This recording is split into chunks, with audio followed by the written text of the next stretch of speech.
Sunan Kudus menjadi salah satu anggota Wali Songo yang menyebarkan agama Islam di tanah Jawa, tepatnya di daerah Jawa Tengah dan sekitarnya. Beliau lahir di Kudus pada tahun 1400 Masehi.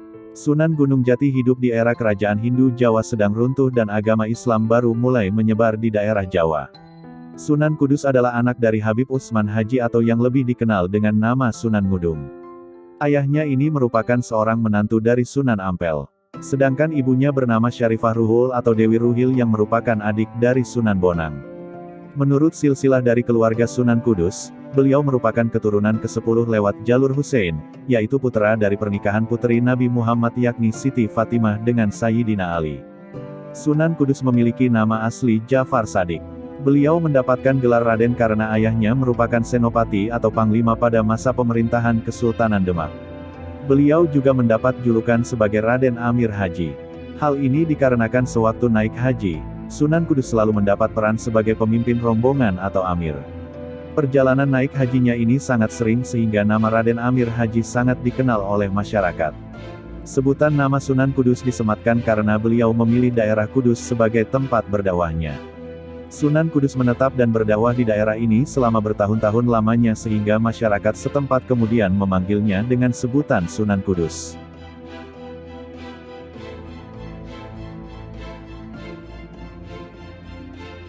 Diketahui kalau Sunan Kudus memiliki toleransi beragama yang sangat tinggi. Beliau sangat menghargai agama lain yang ada di Pulau Jawa seperti agama Buddha dan Hindu. Pernah diceritakan kalau di masa awal berdakwah Sunan Kudus, ada sebuah kejadian yang hingga saat ini masih sangat diingat oleh masyarakat kota Kudus. Jadi, suatu hari beliau membeli sapi yang disebut dengan Kebo Gumarang. Sapi ini ukurannya sangat besar sekali dan didatangkan langsung dari India menggunakan kapal besar. Sapi yang ukurannya besar ini tentu saja menarik perhatian masyarakat karena kandangnya tepat berada di pekarangan rumah yang bisa terlihat dari jalanan. Di masa itu, masyarakat kota Kudus mayoritas beragam Hindu karena ajaran Islam baru mulai masuk pada saat Sunan Kudus datang ke sana. Masyarakat yang melihat Sunan Kudus memelihara sapi berukuran besar itu pun penasaran dengan apa yang akan dilakukan oleh sang pemilik. Dalam ajaran Hindu, sapi adalah hewan suci karena dianggap sebagai kendaraan yang digunakan oleh para dewa. Oleh karena itu, rasa penasaran mereka sangat tinggi dan membuat banyak orang berkerumun di depan pekarangan rumah Sunan Kudus setiap harinya. Sunan Kudus yang melihat hal tersebut akhirnya keluar dari rumah dan mengatakan kalau sapi yang ada di pekarangannya ini adalah peliharaannya dan tidak boleh ada yang menyakitinya apalagi membunuhnya. Beliau pun menceritakan kalau di masa kecil dirinya pernah ditolong oleh seekor sapi saat sedang dalam keadaan bahaya. Oleh karena itu, sebagai ucapan rasa terima kasihnya, Sunan Kudus melarang pengikutnya untuk menyakiti dan membunuh sapi. Beliau juga mengatakan kalau salah satu di antara surat yang ada di Al-Quran ada surat yang bernama Surat Al-Baqarah yang memiliki arti sapi dalam bahasa Arab. Mendengar hal tersebut, tentu saja masyarakat pemeluk agama Hindu jadi terkagum-kagum dengan sosok Sunan Kudus dan mulai bersedia untuk mendengarkan ceramah serta dakwahnya. Sebagian dari mereka bahkan ada yang mempercayai kalau Sunan Kudus ini adalah titisan Dewa Wisnu. Larangan untuk membunuh sapi ini masih diterapkan oleh masyarakat Kudus karena setiap hari raya Idul Adha, mereka lebih memilih untuk berkurban kerbau.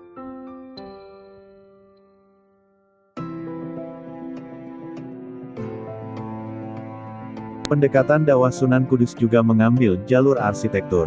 Jadi saat beliau akan membangun sarana dan prasarana untuk digunakan oleh masyarakat setempat, Sunan Kudus menggabungkan corak dari agama Islam dan Hindu. Salah satu bangunan yang memiliki unsur arsitektur Islam dan Hindu adalah Menara Kudus. Meski Sunan Kudus berdakwah ajaran Islam, tapi beliau masih menghormati orang-orang yang memiliki kepercayaan agama lain dan tidak mau memaksa mereka untuk masuk agama Islam. Sikapnya inilah yang justru membuat orang-orang setempat merasa segan dan sangat menghormati Sunan Kudus sehingga lambat laun mereka akhirnya bisa menerima ajaran beliau yakni ajaran Islam. Meski membutuhkan waktu yang cukup lama dalam membantu kepercayaan masyarakat setempat, Sunan Kudus tetap berusaha dan tidak menyerah untuk menyebarkan ajaran Islam di Kudus. Selain menggabungkan unsur Hindu ke dalam arsitektur bangunan, Sunan Kudus juga menyempurnakan alat-alat pertukangan yang berhubungan dengan teknik pandai besi, kerajinan emas, dan keris pusaka dengan unsur Islami. Jadi di dalam kerajinan-kerajinan tersebut akan diselipkan ukiran berupa ayat-ayat Al-Quran.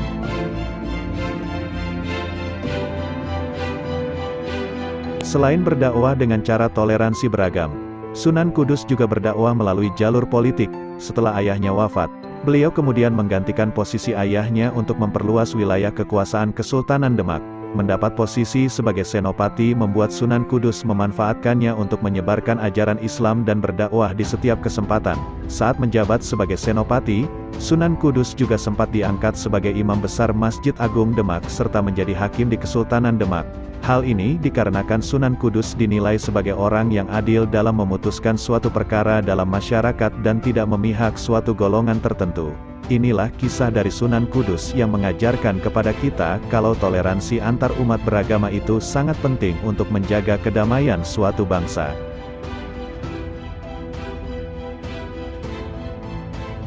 Nama Sunan Kudus begitu melegenda bagi warga Muslim Nusantara, khususnya di tanah Jawa di samping Sunan Kalijaga. Itu karena banyak cerita mengenai karomah, kesaktian dan keistimewaan dari Sunan Kudus. Salah satunya adalah menjadi Panglima atau Senapati Kerajaan Demak Bintoro. Sebagai Senopati Kerajaan Demak, Sunan Kudus mampu menunjukkan kepiawaiannya di medan perang. Sunan Kudus adalah putra Sunan Ngudung atau Raden Utsman Haji, dengan Syarifah Ruhil atau Dewi Ruhil yang bergelar Nyai Anom Manyuran binti Nyai Ageng Melaka binti Sunan Ampel. Sunan Kudus adalah keturunan ke-24 dari Nabi Muhammad. Dalam perjalanan hidupnya, Sunan Kudus banyak berguru kepada Sunan Kalijaga. Cara berdakwahnya pun sejalan dengan pendekatan dakwah Sunan Kalijaga yang menekankan kearifan lokal dengan mengapresiasi terhadap budaya setempat.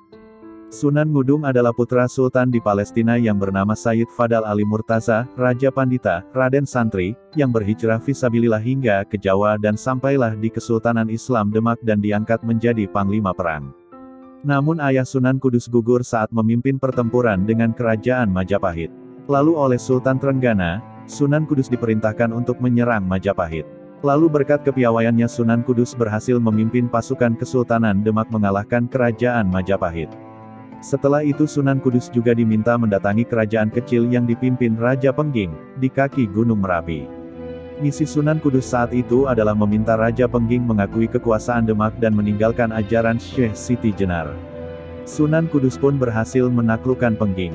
Selanjutnya Sultan Trenggana meminta Sunan Kudus untuk memimpin pasukan untuk mengembangkan wilayah kerajaan Demak ke arah timur hingga mencapai Madura dan arah barat hingga Cirebon. Sunan Kudus diberikan badong semacam rompi, yang mana rompi tersebut dapat mengeluarkan jutaan tikus yang bila dipukul, tikus tersebut tidak mati bahkan semakin mengamuk yang membuat pasukan Majapahit ketakutan lari tunggang langgang. Kesuksesannya mengalahkan Majapahit membuat posisi Sunan Kudus semakin kuat. Lalu ia meninggalkan Demak, kemudian pergi menuju Kudus. Namun kedatangannya di Kudus tidak jelas. Ketika ia menginjakkan kaki di Kudus, kota tersebut masih bernama Tajuk. Konon orang yang mula-mula mengembangkan Islam sebelum kedatangan Sunan Kudus adalah Kiai Telingsing. Awalnya Sunan Kudus hidup di tengah jamaah dalam kelompok kecil, itu pun merupakan bala tentaranya yang dibawa menuju Tajuk. Lambat laun jamaahnya pun semakin banyak sehingga ia mendirikan sebuah masjid sebagai tempat ibadah dan untuk penyebaran agama. Tempat ibadah yang diyakini dibangun oleh Jafar Sodik alias Sunan Kudus adalah Menara Masjid Kudus yang masih berdiri hingga sekarang. Kota Tajuk pun mendapat nama baru yaitu Quds, yang kemudian berubah menjadi Kudus. Gaya penyebaran agama Islam Sunan Kudus mengikuti gaya Sunan Kalijaga, yaitu menggunakan tutwuri handayani. Artinya Sunan Kudus tidak melakukan perlawanan keras, melainkan mengarahkan masyarakat secara perlahan. Cara berdakwahnya pun mengikuti gaya Sunan Kalijaga yaitu, menoleransi budaya setempat, bahkan cara penyampaiannya lebih halus, itu sebabnya para wali menunjuk dirinya untuk berdakwah di kota Kudus. Dalam hal adat istiadat, Sunan Kudus tidak langsung menentang masyarakat yang melenceng dari ajaran agama Islam secara keras. Ia juga mengajarkan bahwa meminta permohonan bukan kepada ruh, melainkan kepada Allah. Melalui caranya yang simpatik tersebut membuat para penganut agama lain mau mendengarkan ceramah Islam dari Sunan Kudus.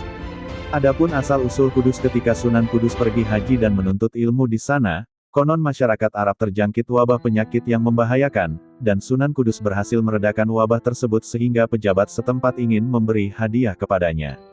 Namun, Sunan Kudus menolak hadiah tersebut dan hanya meminta sebuah batu yang berasal dari Baitul Maqdis atau